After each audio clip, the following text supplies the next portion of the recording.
never had an amateur fight. Well, they had a wealth of experience as a mixed martial arts fighter, and obviously had won various titles. But to come into the game and win a British title after 11 fights is something special. So he's in with a tough guy with Ash Lane, and I think we're going to get a cracker of a fight there. Well, let's hear from Brad. You come into the professional game, Brad, without the normal amateur pedigree. How tough have you found it to actually learn, if you like, as a paid fighter? It has been tough. Obviously, I'm learning on the job, when I first started out. Lots of good sparring with good fighters, picking up what they do. And just learning on the job. And in my last fight, I picked up the British title, so I can't be doing too bad. Yeah, you're saying that as sort of an eye picked up. In fact, it was a hell of a performance, beating a very tough guy in Josh Whale on his home territory up in Barnsley. Yeah. Well, I went up to Barnsley. I knew that fight was going to be a tough fight, and I didn't take him lightly. But they were writing me off. So, I believe in myself, and that's all that matters. And I knew I was going to go there and get the job done, and I did. You come from Lichfield as well. I mean, I know Steve Bunce is from Lichfield, but there's not too many fighters come from there. No, there ain't nothing really in Lichfield, to be fair. It's just a little city, to be fair. There ain't no really sportsmen or anything, so I'm the first. Now, what's your thoughts about Ash as a fighter? Because he's been around a while. He's got maybe a bit more experience than you've got. Yeah, he's got a lot more experience. It's going to be a tough fight. I'm preparing for a tough fight. He's a Commonwealth champion. He ain't no walkover. So, I'm prepared for a really tough fight.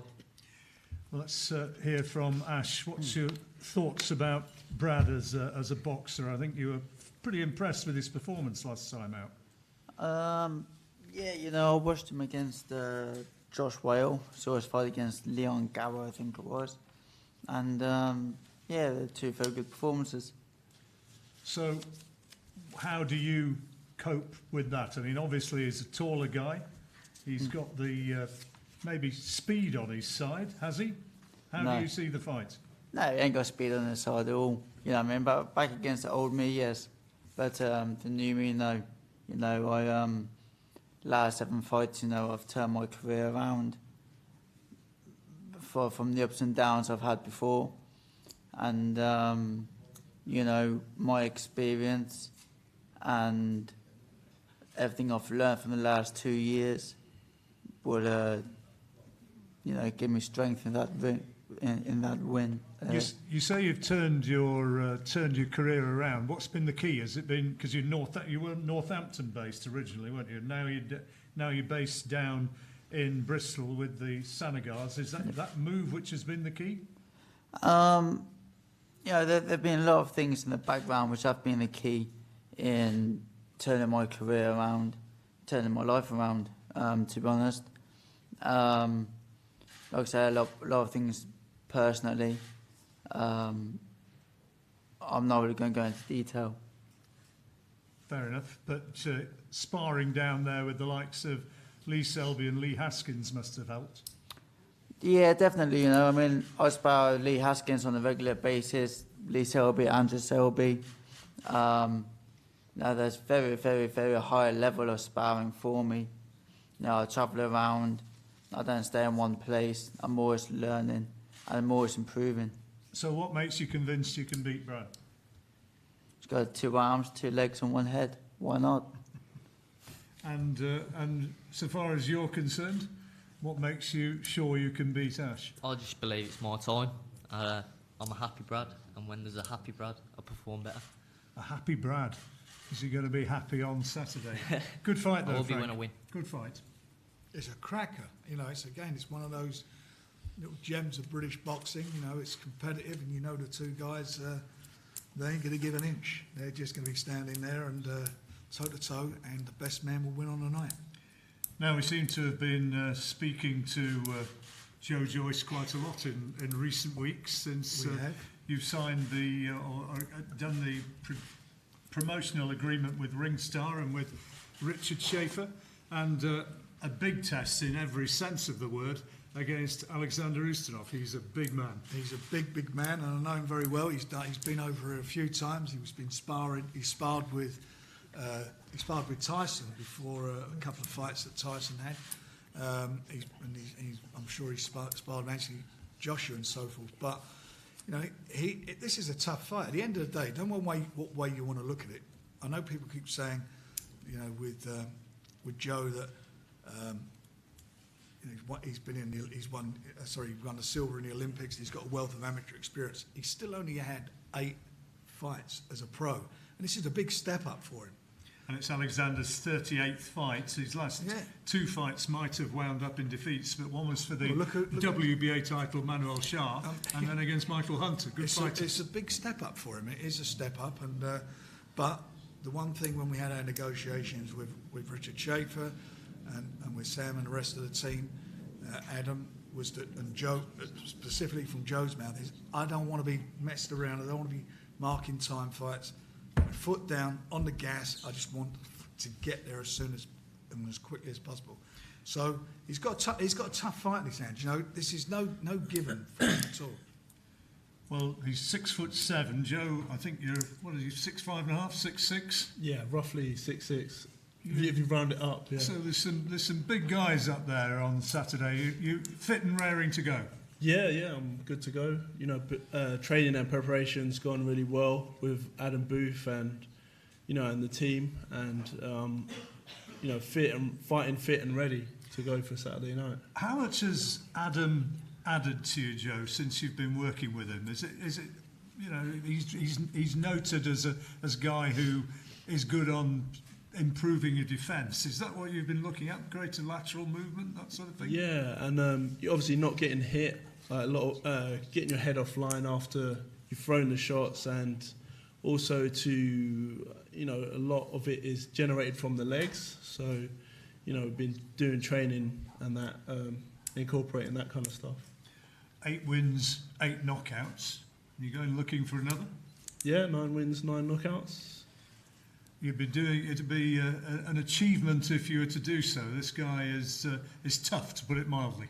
Yeah, he's very experienced. He's had, would you say, 38 fights. And this is his 38th. Yeah, so yeah, he's a big, strong guy. He's going to be tough, and it's a step up, and it's going in the right direction. Well, where I want to be. So I have to beat these guys to get to the next level. How much of him have you been able to see? Have you studied him, watched him? Yeah, I've watched a couple of his fights. I've watched that one with Hunter, the last one, and a few other ones. So I can see what he has in his arsenal, and also what I'm going to have to do to beat him. He can punch. Yeah. Which you have to be aware of, I guess. Yeah, and not get hit. But I mean, if I do get hit, I can take a shot and I can give one back. So there's not so much problem with that. Well, let's say hello to Alexander, who's here to fight Joe. And can you ask Alexander, please, how he rates Joe as a boxer, what he thinks about him as a fighter?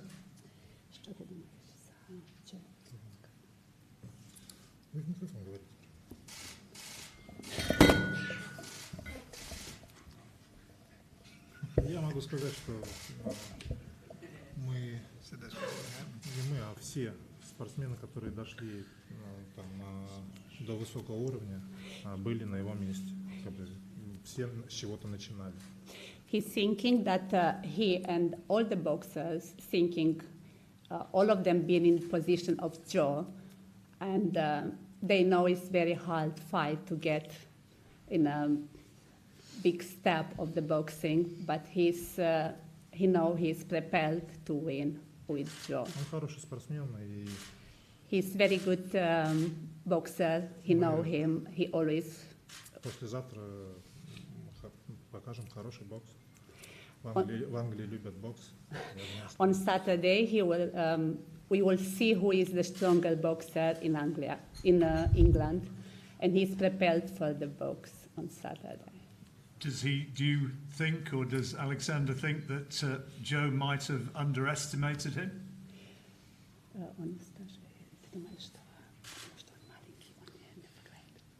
Да нет, вы знаете, я знаю много маленьких, невысоких боксеров, маленьких, которые достигали больших результатов. Возьмите Майка Тайсона, возьмите Дэвида Туа. Маленькие ребята достигли больших высот. He's thinking doesn't matter how tall or big is the person. It's the best show after the boxing. You can see who is the stronger. Sometimes could be small child, but the power of the training will show on the day. You look a bit. You look a bit thinner than last time I saw you. What sort of weight are you looking at going into? I'm talking to Alexander here.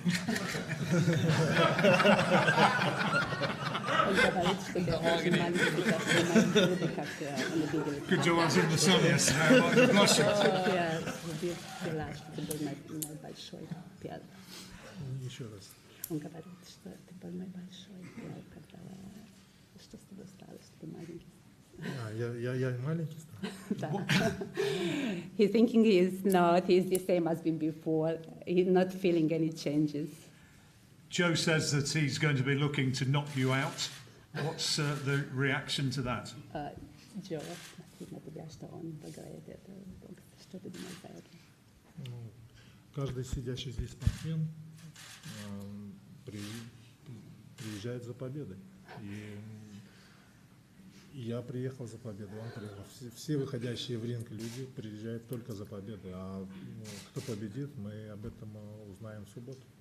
Everyone who's sitting here is all kind of the boxers. So everyone trying to win and thinking will win in the day.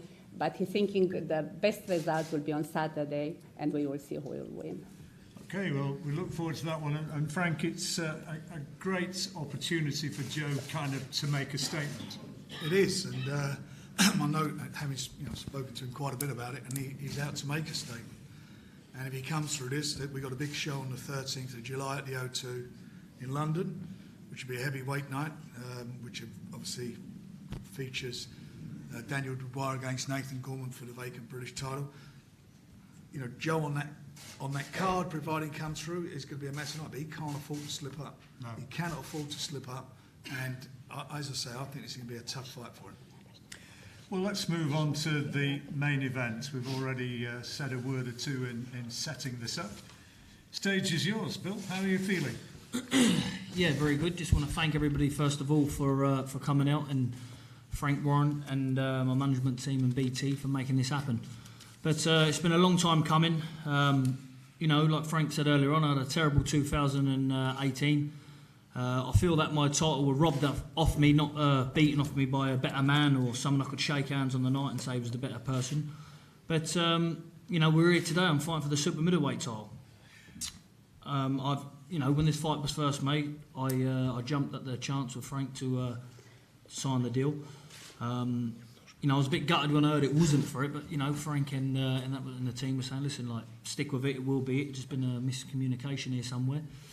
So I'm happy it turned out that way. I'm happy. So it's for the full world title, and I'm hoping to become two-weight world champion. Well, I will become two-weight world champion.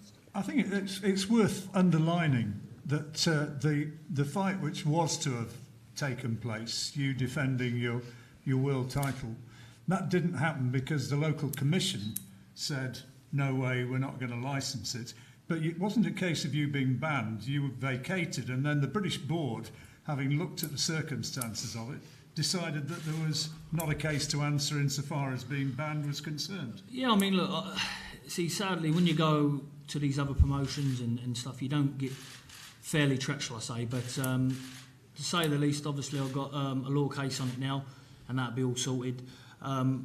But, I should never, ever have been stripped. I could have boxed anywhere else in America except from that state, So it was one of them. But it's behind me now, and I've got a new challenge in the super middleweight rankings now, and I'm looking for the big names, not looking past the Isufi. Obviously, I know I've got to deal with him accordingly. But, I believe that I'm better than that, and I'm looking for the big names, super middleweight. In a lot of ways, it's kind of a fresh start, isn't it? Because, after beating, was it Monroe and then Lemieux, Boxing Monthly here in the UK voted you as their fighter of the year. So that's what you've got to get back to. I mean, yeah, look, I know I've got it inside me. I'm 29 now, so I'm just coming into my prime now. I know that no one's seen the best of me yet, but it's down to me to put that hard work in and show it. And with BT's backing, obviously now I think that we can make the bigger fights and bring them over to the UK. So we'll be looking to make some big fights in the future, most definitely. What's the difference for you fighting at 12 stone rather than 11.6? Those extra pounds. Do you feel that you are a genuine super middleweight?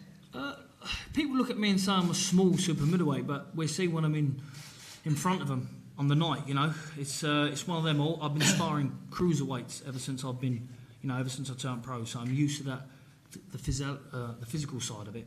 But you still got to adapt to the new weight.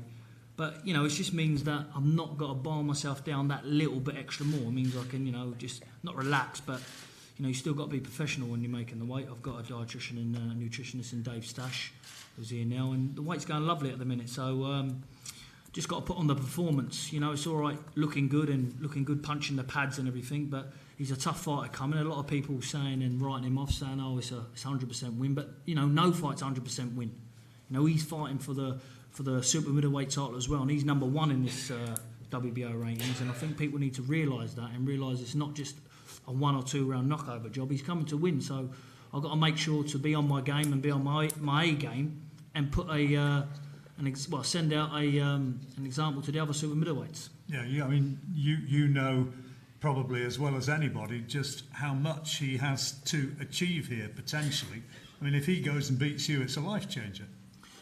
Yeah, 100%. So, like I say, I've got to be on my A game. I will be. But I will guarantee one thing, whatever he brings on the night, I'll bring tenfolds more and make sure to get that win.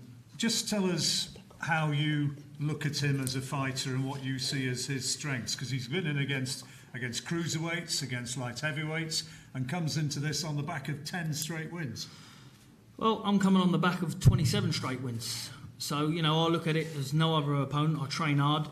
When I'm in camp, especially world titles on the line, I've been in numerous of championship fights. I know how to win them. I know he's a come forward strong fighter, but if I'm on my game, no disrespect, I should box his head off. So it's one of them. He can come try and knock me out. He has to come and try and knock me out because there's no other way of winning. Shefat looking to be the first ever Albanian-born world champion. That would be a special achievement. Tell us what it would mean to you to win this title.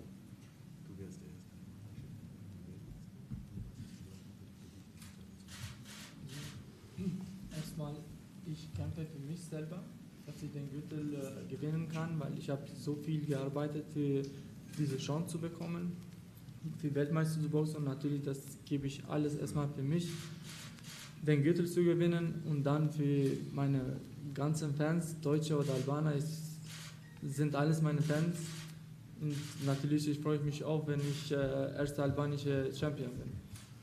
Okay, what Shefat is saying, that basically he's doing that mainly for him, or first to him. That's the most important, because at the end he has to win it, and then of course for all his fans, and also for the Albanian and the German people. But obviously, if he would become an Albanian first world champion, that's going to be a big thing in Albania, and also of course in Germany, because he's fighting under the German flag, and it will be also a big event for Germans, because at the moment we also don't have a world title champion in Germany. Based in Munich. Munich, that's correct. It would be the first time that Munich would have a title, yes. Billy Joe has just said, you've heard him, that he thinks if he's on his game, at his best, that he should box his head off. Yes. Yes, he says. Billy Joe He knows. Wenn auf seinem Besten ist und kämpft, dann wird gewinnen und schlägt den Kopf ab. So ungefähr. Was sagst du dazu?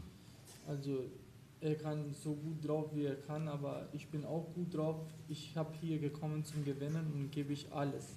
Wenn er gewinnt, ich gebe Hand und gratuliere, aber lasst uns schauen in Samstag, wer gewinnt und wer nimmt den Gürtel mit. Okay, so what he's saying is that Billy Joe Saunders is certainly trying everything to win, But obviously, Shefat is doing exactly the same thing, and he is looking forward to the fight. And when in the case that Billy Joe Saunders would win, obviously he would, of course, congratulate him and give him the hand and congratulate him. But there's also a big chance that it might be the other way around. So he thinks he's got the boxing skills to get to it. You know, I mean, he is a very, very good mover. Yeah. And he can punch a bit. Sehr, sehr guter Kämpfer und er kann sehr gut punchen. Das kann man schon erstmal sehen in Samstag.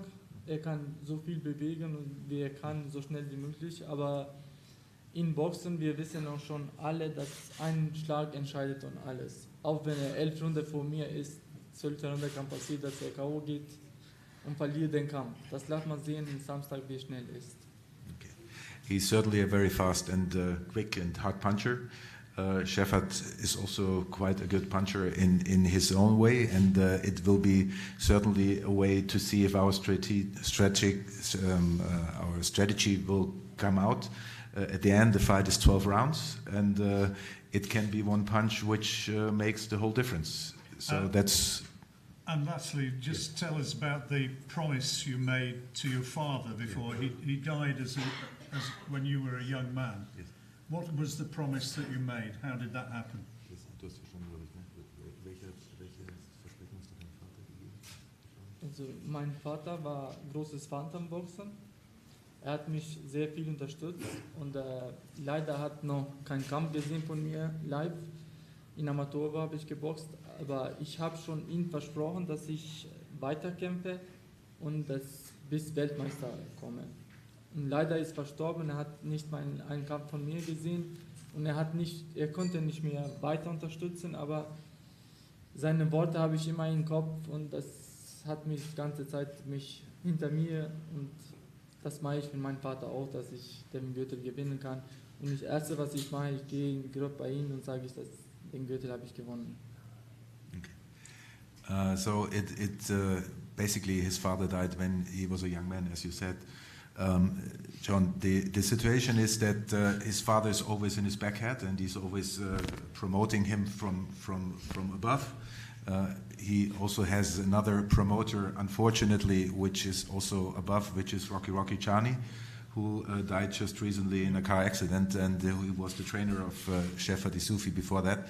And so he has two guys looking from above and help him. And what Shefat said is the first thing when he wins will be that he goes to the grave of his father and thanks his father because he was the guy who supported him and pushed him to be professional. And unfortunately, his father never seen any of his fights because 3 times it happened. He was fighting and it didn't work out because his father had to work. So he never saw it. But now I'm sure he's proud that he can look from above and see the fight. Well, it's a great story, and we look forward, hopefully, to a very good fight for viewers on BT and those who are going to be there on the night. But before we move on to questions from the floor, Billy, you've been training with Ben Davison, who's at the back of the auditorium now. Tyson Fury's been there as well. How's it all been going? What's the dynamics been like in that training camp? Yeah, sadly, I've been training with Ben. He's, I must say, he's a bit of a woman, shall I say? Stealing all my brew cream and my hair cream and stuff like that. But now, listen, on a professional note, it's been good, enjoyable, having Tyson Fury around, you know, bouncing off each other, working on some new stuff. You know, when you go into a different weight, I believe you have to take, you know, different strategies, different attributes in there, and that's what we've been working on. I've been, you know, very motivated, very happy. Been away now for 9 weeks solid, up in Manchester, training away, and. You know, I can't really ask for anything better. Everything's gone well. So there's no excuses this side. And I'm really enjoying boxing now again. I know talking to Ben, he's always said that the thing about you and Tyson, and that you're similar in a way, it's keeping you interested. It's keeping fresh ideas coming and fresh things to work on. Yeah, he's been bringing women in the hotel every night, keeping us interested. Steady. Keeping us interested and keeping us focused. But... Listen, I can honestly say, listen, it's been a real good camp. Everyone's put the professionalism in here and, you know, trained. I mean, back in 2016, I had a terrible performance, and that was down to myself. And I said to my own self, if ever I was like that again, I'd retire from boxing. So, it's at this level you can't get away with them mistakes, and I've learned from that. And I'm going to show everything and put it on display on Saturday night. Frank, tickets still available for those who want to go along? Yeah, there's a few tickets still available, so you can get in touch with the box office, Eventum or Ticketmaster, or Stevenage Football Ground. They can supply to you. But I think it's going to be, we're going to have a really good crowd there. It's going to be exciting, and I really do think Bill's going to go on and make some history. I hope this is the first step of him getting to the position he should rightfully be in, and he should be in a position where he is fighting for these big fights. He should be in them for fighters who should be ashamed of themselves for avoiding him. They're avoiding an undefeated fighter. But first of all, we've got to get through this guy to our left, who certainly has got other ideas. You presumably, when you make that statement, talking about Canelo, about Golovkin. Yep.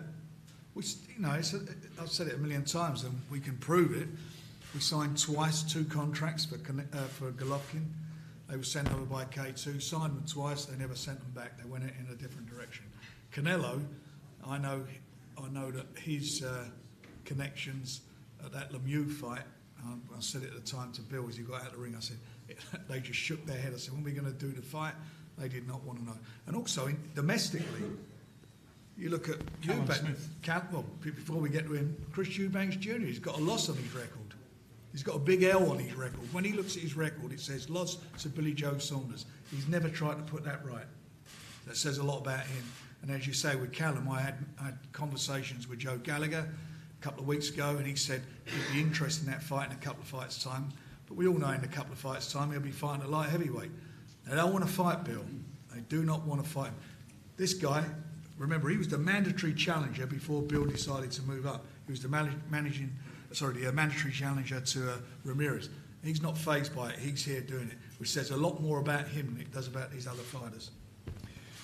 Well, we're going to do face-to-face pictures for everybody, and also interviews for whoever might wish to have them.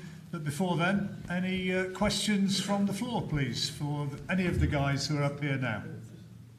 Shout them up. Anybody for anybody? They like to do their private interviews, you know that. Okay.